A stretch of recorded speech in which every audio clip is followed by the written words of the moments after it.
मनहूस लड़की दिल को दहला देने वाली कहानी। प्रिया कॉलेज कैंपस में बैठी थी। जब उसके क्लास पूरे हुए तो वह अपनी सहेली के साथ बातें कर रही थी। उसे रास्ते से जाते समय गरिमा दिखी। गरिमा को आवाज दी, गरिमा इधर आओ। प्रिया की आवाज सुनते ही गरिमा प्रिया के पास गई। दोनों बातें करने लगी। बातचीत के दौरान अचानक प्रिया को याद आया कि उसने सुना है कि रानी ने आत्महत्या कर ली है। इस बारे में गरिमा से जानना चाहा। रानी, प्रिया और गरिमा दोनों की यह बचपन की सहेली थी। गरिमा और रानी दोनों एक दूसरे की पड़ोसी थी। प्रिया दूसरे गांव में रहती थी। भले ही रानी की 3 बार शादी की गई, लेकिन उसने आत्महत्या क्यों की? ऐसा सवाल प्रिया के मन में आया।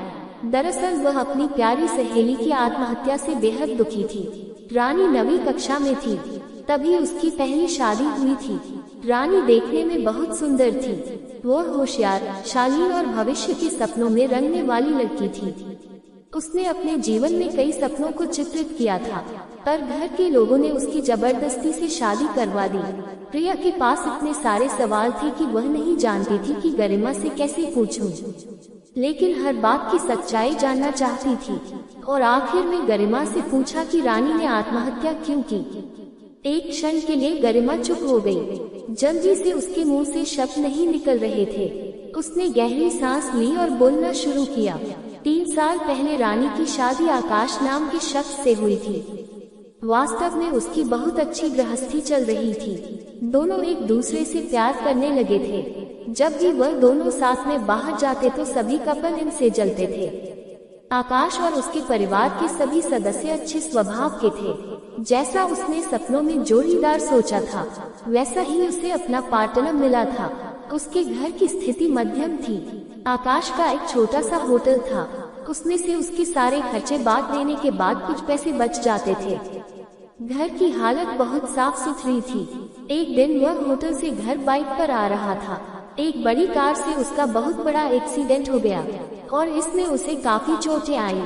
हादसे के बाद उसे अस्पताल ले जाया गया, लेकिन सिर में गंभीर चोट लगने के कारण इलाज के दौरान उसकी मौत हो गई। रानी को बहुत दुख हुआ, लेकिन उसके ससुराल वालों को गलतफहमी थी कि आकाश की दुर्घटना रानी की वजह से हुई, वह अपशकुनी है, ऐसा उनको लगता था। उनमें से कोई भी उसे समझ नहीं पाया। आकाश के जाने के बाद कुछ दिनों के भीतर ही रानी को घर से निकाल दिया गया। उसे घर से बाहर निकालने के बाद वह मायके गई और कुछ दिन मायके में ही रही। लेकिन आसपास पड़ोसियों में चर्चा हो गई, तो उसके माता पिता फिर से उसके लिए रिश्ता ढूंढने लग गए। जब वह बाहर निकलती थी तो लोग हमेशा उसे ताने मारते थे। इस वजह से सभी बहुत परेशान हुए। ऐसे में उन्होंने जल्दी में अर्पित से शादी करवा दी। अर्पित बहुत बुरा आदमी था। दारू पीता था, कुछ काम धंधा नहीं करता, चोरी करता, मारपीट करता। उसका रोजाना यही काम था। इस सब से रानी को बहुत दुख होता था, पर वह कुछ नहीं कर सकती थी। एक रात को वह देर से घर आया और जल्दी में घर में कुछ ढूंढने लगा। रानी ने उसे पूछा, पर उसने कुछ भी नहीं बोला। उसे जो चीज चाहिए थी वो उसे मिली नहीं। इस वजह से वह वहां से बाहर चला गया। रानी रात भर उसकी राह देखती रही, पर वह आया ही नहीं। दूसरे दिन पुलिस को उसका मृतदेह रास्ते के किनारे पड़ा हुआ मिला। उसका चाकू से किसी ने खून किया था। ये खबर रानी को पता चली तो उस पर दुख का पहाड़ टूट पड़ा। कुछ दिनों तक वह अपनी ससुराल में रही, लेकिन बाद में ससुराल वालों ने उसे प्रताड़ित करना शुरू कर दिया। इस वजह से रानी वापस मायके आ गई। घर आकर कुछ दिन ऐसे ही बीत गए। हर दिन आ रहा था और जा रहा था, लेकिन रानी की स्थिति वही थी। उसकी तरफ देखा नहीं जा रहा था।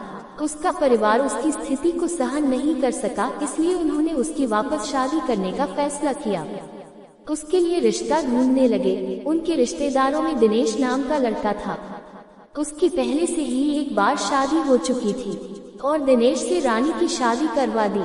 रानी बहुत खुश थी। शादी हुई और कुछ महीनों बाद उसे मालूम हुआ कि दिनेश को कैंसर है, ब्लड कैंसर। इस बात का पता चलते ही उसका हंसता हुआ चेहरा फिर से दुखी हो गया, लेकिन उसने हिम्मत से इन सब का सामना करने का फैसला किया।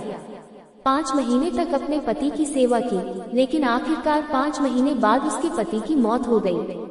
इस दुख से रानी बहुत तंग आ चुकी थी।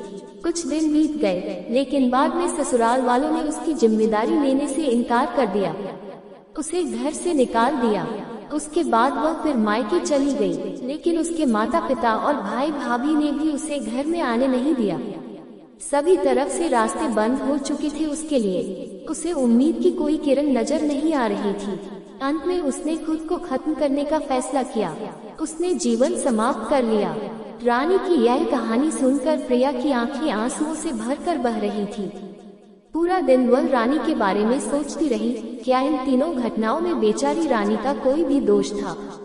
क्या उसके माँ बाप को सिर्फ उसकी शादी कर उसे हर बार किसी के पास भेज देना सही था?